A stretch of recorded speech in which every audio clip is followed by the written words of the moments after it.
وتعالى في كتابه المجيد والفرقان الحميد. أعوذ بالله من الشيطان الرجيم. بسم الله الرحمن الرحيم. ومن آياته أن خلق لكم من أنفسكم أزواجا لتسكنوا إليها وجعل بينكم مودة ورحمة إن في ذلك لآيات لقوم يتفكرون. وعن أنس رضي الله تعالى عنه قال رسول الله صلى الله عليه وسلم: من تزوج امرأة بعزها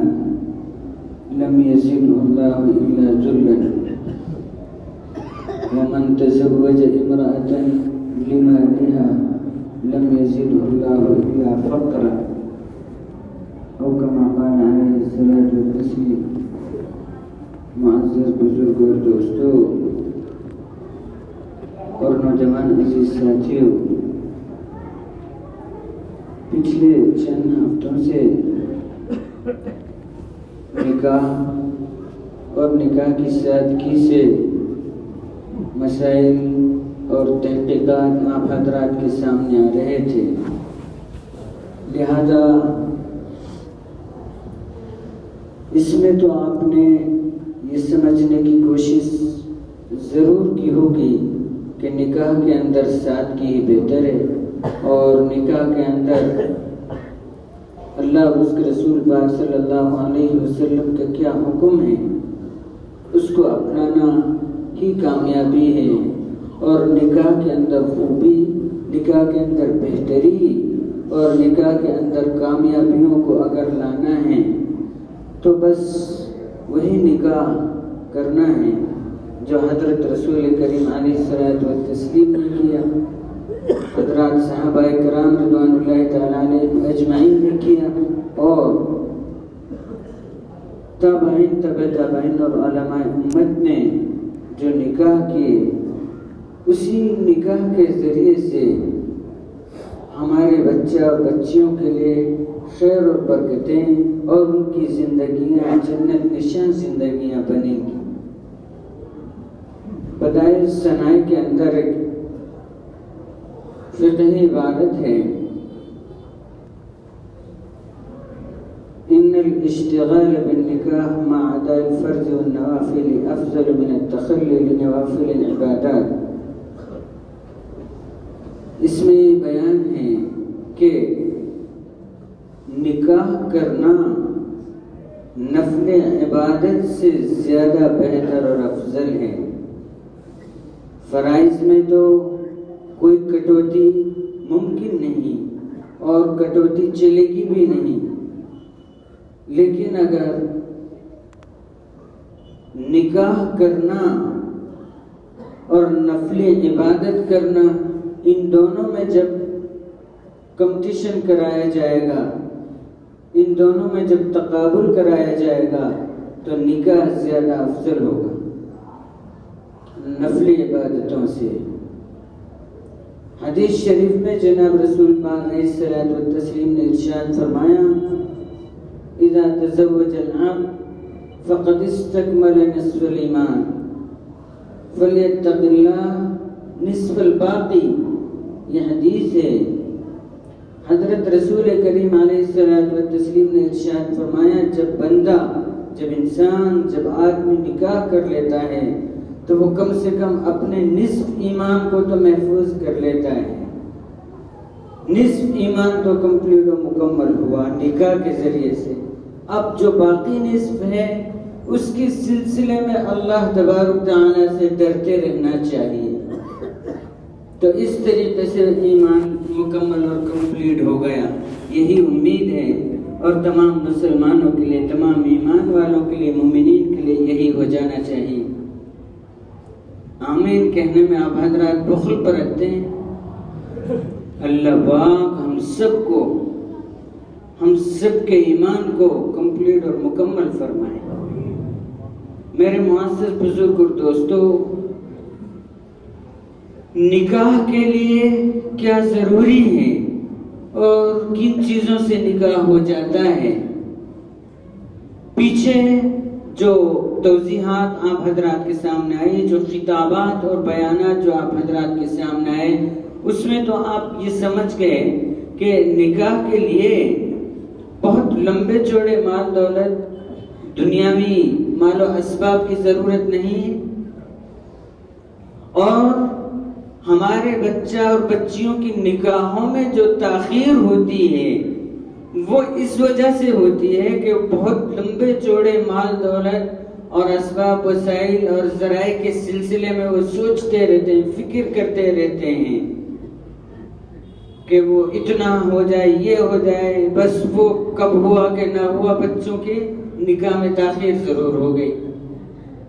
اس کے لیے اللہ کے رسول پاک علیہ الصلوۃ والتسلیم نے ایک حدیث بیان فرمائی ہے جس میں جہیز کی حقیقت آپ کو معلوم ہو جائے گی، اور آج کے خطاب کا عنوان بھی جہیز کی حقیقت ہے۔ میرے معزز بزرگوں دوستو، حضرت انس رضی اللہ تعالی عنہ راوی حدیث ہیں، وہ بیان فرماتے ہیں کہ جناب رسول پاک علیہ الصلوۃ والتسلیم نے ارشاد فرمایا، جو شخص کسی عورت سے اس لیے شادی کرے کہ اس کے ذریعے سے عزت مل جائے گی، وہ عورت، اس بچی کے خاندان، گھر والے، ماں باپ ذرا عزت ور ہیں، منسٹر ہیں، مثلا نیتا ہیں، یا دنیاوی لحاظ سے ان کی پوچھ گچھ ہے، انہیں بلایا جاتا ہے، اگر اس لیے وہ نکاح کر رہا ہے اس کی بچی سے، اس کی لڑکی سے، تو اللہ کے رسول پاک علیہ الصلوۃ والتسلیم نے ارشاد فرمایا، اذا تزوج امرأة لعزها لم يزده الله الا ذلا، اللہ تبارک تعالی ایسے آدمی کو ذلت کے سوا کچھ نہیں دے گا۔ نکاح کا مقصد پہلی فرصت میں وہ فوت کر رہا ہے، نکاح کا مقصد عبادت ہے، نکاح کا مقصد عفت اور عصمت ہے، نکاح کا مقصد اپنی نظر کو نیچے رکھنا اور اپنے ذہن و دماغ کے اندر پاکیزگی کو انڈیل لینا نکاح کا مقصد ہے۔ وہ پہلی سیڑھی پہ نکاح کے مقصد کو فوت کر رہا ہے، وہ عزت بٹورنا چاہتا ہے۔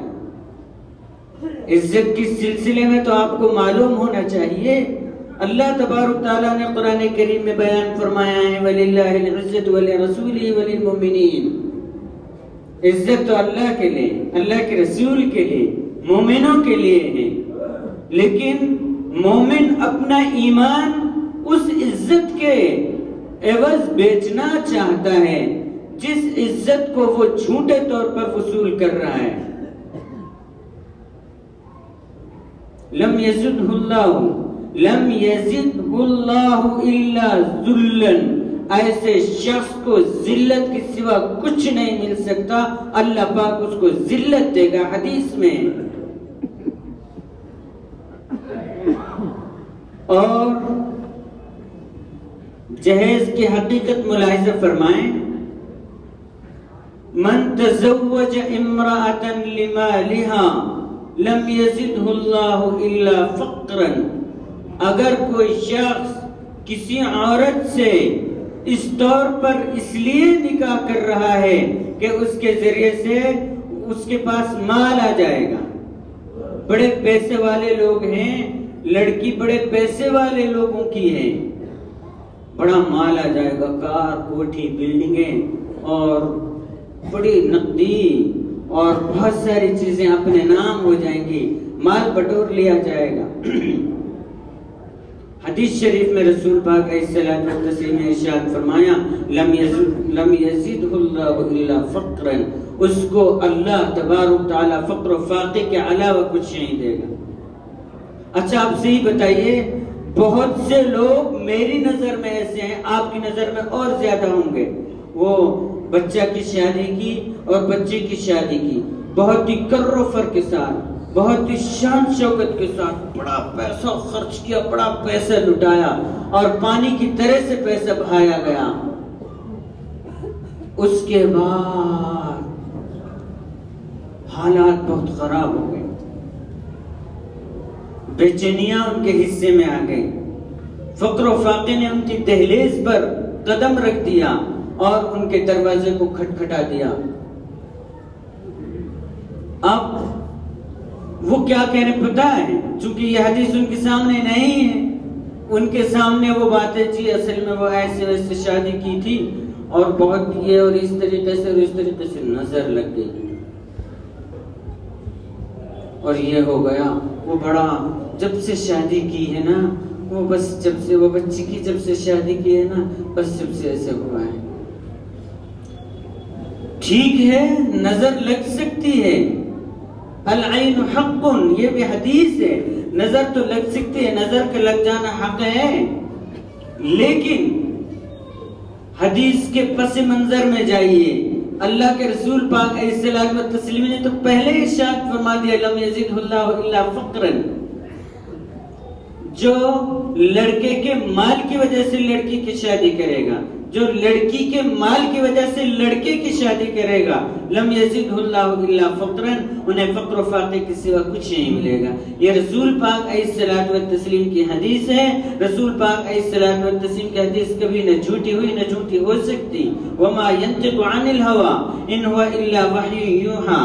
رسول پاک علیہ الصلوۃ والتسلیم نے کبھی بھی کوئی بھی بات اپنے خواہش کے موافق کی ہی نہیں. جب بھی آپ نے کوئی بات کی وہ وحی ہے، وحی کے اشارات ہیں، یا بعینہ ہی وہ وحی ہے.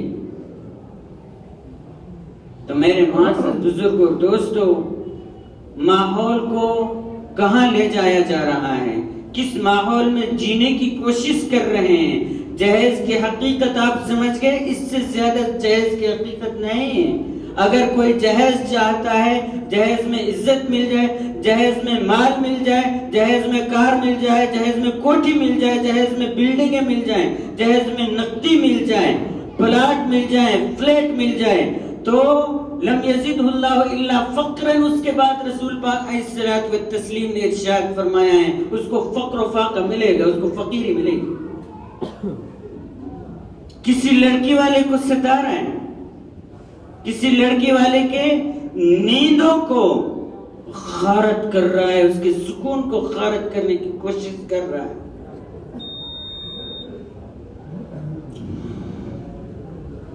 میرے معزز،